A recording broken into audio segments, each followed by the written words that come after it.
everyone. Thank you so much for joining us today for What's Your Why Wednesday. I'm Laura Brandeo, and today I am joined by Chrissy Brown. She is the COO at Atlantic Bay Mortgage Group. She is passionate about creating a workplace that inspires, motivates, and empowers others to live their best life.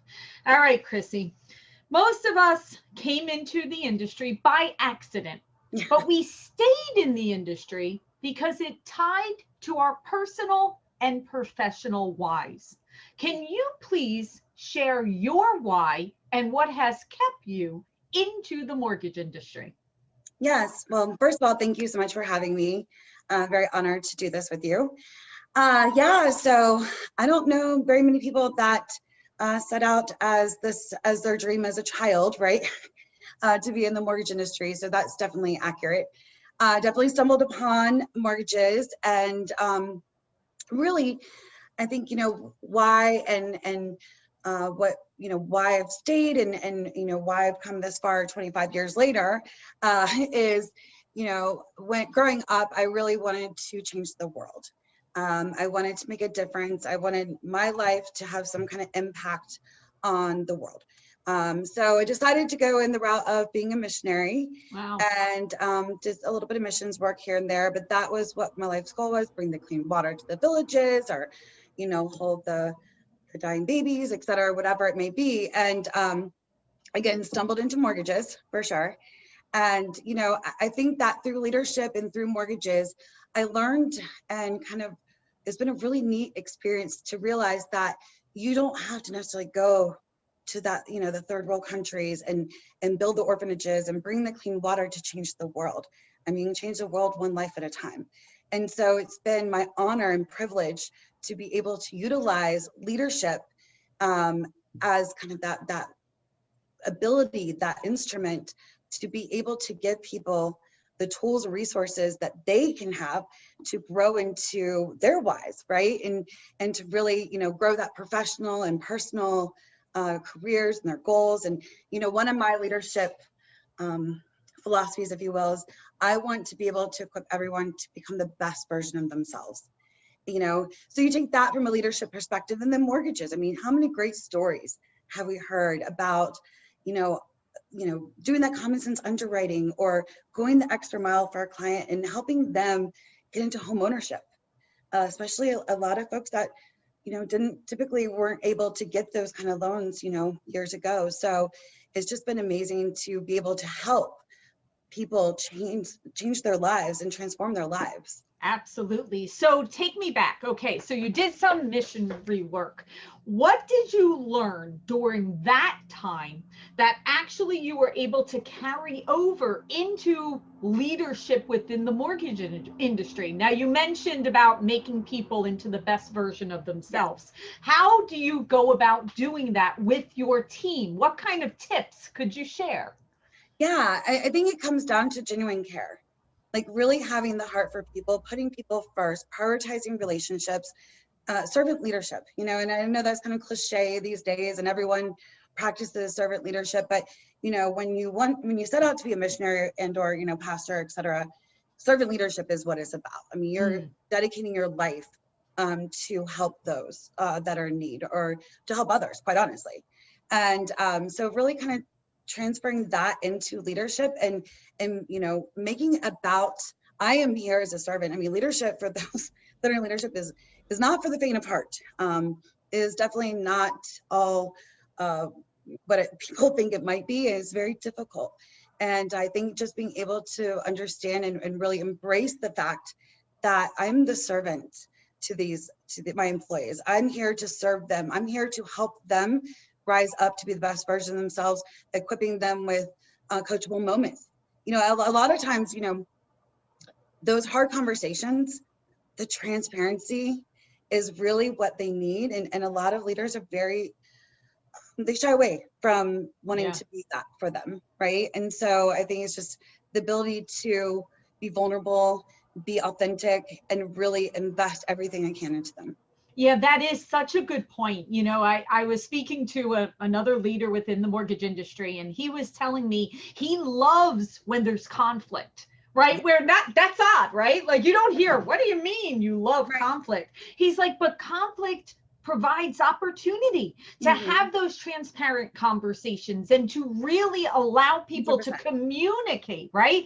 So how would you use an example of something like that where, you know, others may shy away, but you look at that as an opportunity? You know, I think that one of the things that how we manage and how we've kind of set up our management philosophy is that if you really are investing in your staff and you're giving them the tools and resources to succeed, that has to go hand in hand with transparency and honest conversations of where they're at. You have to at all times give them the power to make the choices in their career. So, you know, if they're you know, having an issue here, you have to tell them, this is the issue we're having, and what do you need from me to overcome that? What resources or advice or direction do you need from me to overcome that? And once, you know, if they do it, fantastic. If they don't, then, you know, they're constantly in control of their own careers. Right. That is very, very true. And we all are, right? I mean, sometimes people can sit and say, well, I didn't have this opportunity, or I couldn't do this. But honestly, it starts with those conversations, right? Having those conversations will springboard you. You know, again, going back to, I watched a great YouTube video where this gentleman, and I can't remember his name, forgive me, but this gentleman wanted to get to the NBA. Right. And he would say to his coach, I know I'm not ready today. I'm not ready. I'm not asking, you know, but what would you recommend I do in order to be ready? And I really think about that in our industry, right? Yes. Wherever you want to go, whatever that dream is for you, ask. Yes. What do I need to do in order to get here or there? And be honest with yourself. That doesn't mean, okay, you can go into it saying, today I'm not ready. Maybe today I don't have the skills. Maybe today I need to learn this, but be honest with me and tell me, and then I can follow it. And we all have that ability. Okay. All right. So we spoke about the difference that we make in the mortgage industry, right? How many lives we're positively affecting, not even just our clients internally on our teams, plus our clients and everyone that we touch. I'm going to kind of have you come back to your memory banks here a little bit, but can you share a story? One of those times in your career where you really saw that impact of what we do. Yeah, I mean, I've been doing this for 25 years, so I have tons of stories, right? I love the stories. The stories are the best.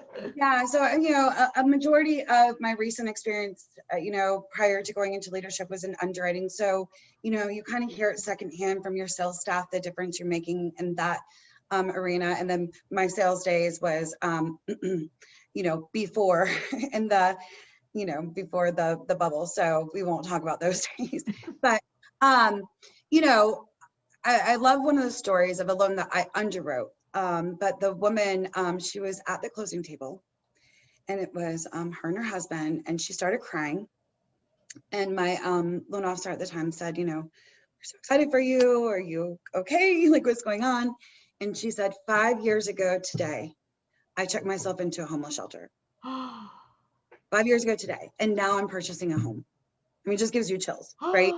I mean, and just to see that, you know, you work hard in life, and then, you know, that is the next step to start to build that wealth and that stability. And so neat to see, like, you know, the American dream come true.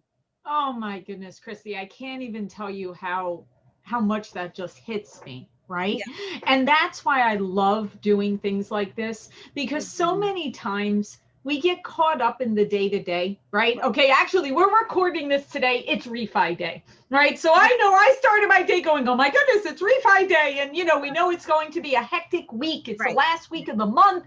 You know, here we are always striving. The end of the month is coming. The end of the quarter is coming. The end of the year is coming, right? We're always going and moving for volume and production and our day-to-day of underwriting loans and everything in the process. But how important is it for us, not only for ourselves, but our teams and our industry as a whole, to take a moment and realize the monumental impact that we have. Look at 2020. Look Yes. at how we kept the economy up, right? Yes. Look at what we did as an industry. So how do you feel about that in terms of the impact as an industry that we have? I mean, if we want to talk about impact, we know what happened in 2008. I mean, that's the impact that we have on the global economy. You know, what we're doing is very significant, although it's, you know, one loan at a time, is very significant to the world turning, if you will, right? As well as, you know, the wealth building and, you know, getting folks into those secure positions that they can start to develop, start moving forward in their lives. But, you know, I think one of the things that, you know, Atlantic Bay, we really preach to our operations staff, because to your point, it can be like, okay, I got, you know, I have 4 files today. I have 7 files today. It becomes files. These are not files. These are families. These are people. And this is the largest financial transaction of their life.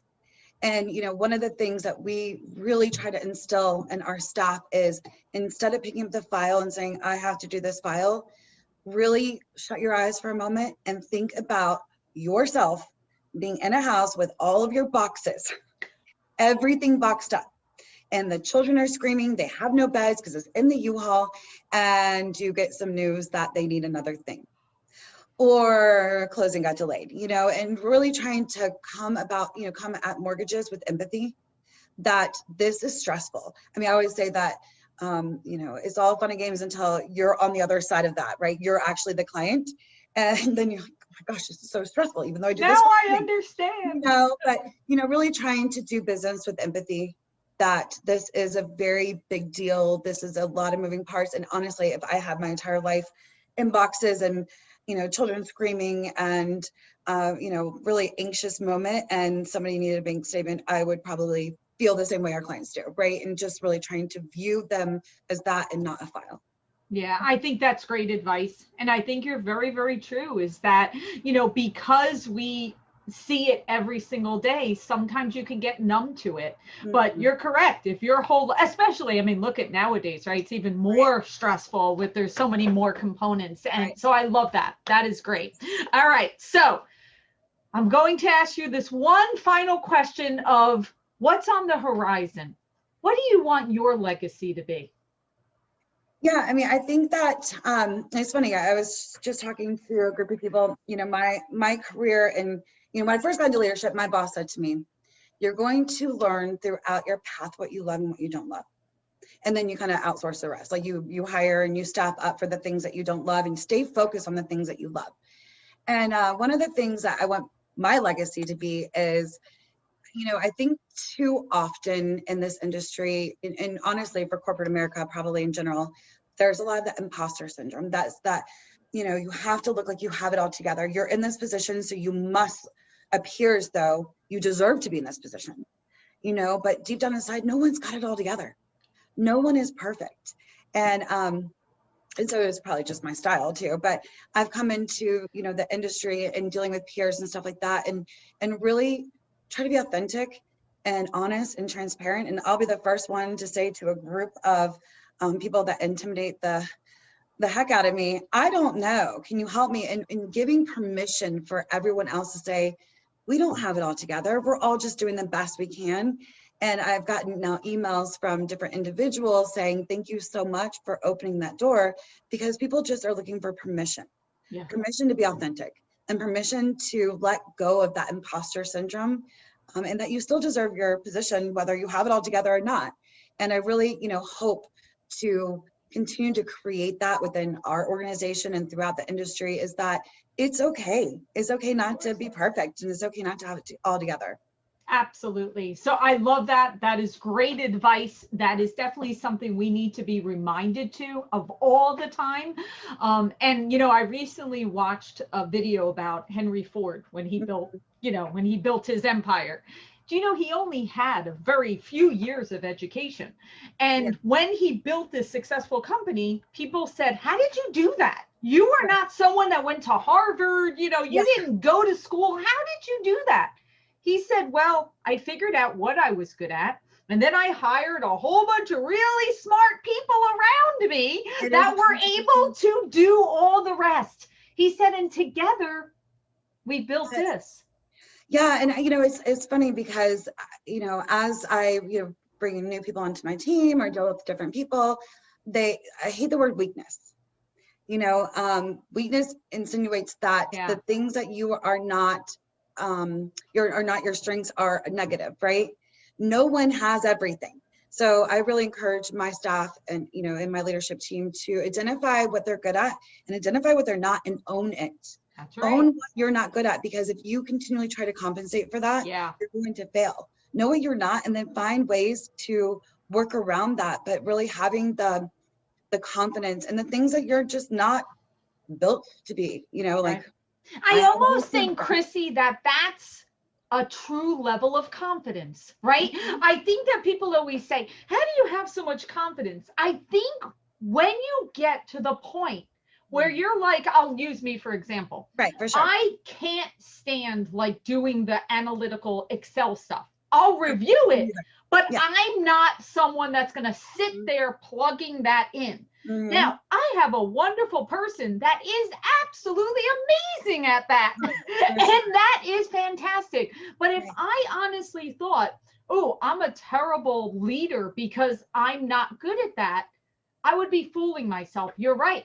But because I own that and I realize that's not where my best time should be allotted, and there's someone better to do it, that's that true level of confidence. So we want everyone to get to that point, because you're right. When you hide it, when you try to do those things, you're obviously not good at it, right? You're not good at that. It's okay. You have to be okay with that. Like, be good at that. You can still learn and try to improve, but at the end of the day, like, I am a visionary, right? Yeah, me too. I am not, the person that is able to take and make completely happen and fill in all the blanks and this and that. I have a great team of people. That's right. Especially one individual that is just amazing at that. But it's just not in my skill set. I can do it if I need to. Of course. I'm not going to do it well. And if I try to pretend as though I do it well, it'll be very embarrassing. That's right. It doesn't work. So I love, just being able to come to the table and say, this is everything I am and this is what I'm not. That's and it's really okay. And, I think but it's very difficult in a world where everyone's trying to pretend. I know. Right. To be it all, because, I've had moments throughout my growth where I've called people and said, I quit. I can't do this. I'm totally intimidated right now. They're so smart. They have it all together. And when you really start to dig into it, no one does. No. And so just owning it, I think you're right, it is the key to success. It is. That is the key to success. All right. On that note, we are going to end it right there, because I think that is the mic drop right at that level. All right, Chrissy, thank you so much for joining us today and for sharing your why, and what an incredible story. Thank you for everything that you do and what you provide for your company and for our entire industry. And we wish you continued happiness and success. Wonderful. Thank you so much. My pleasure.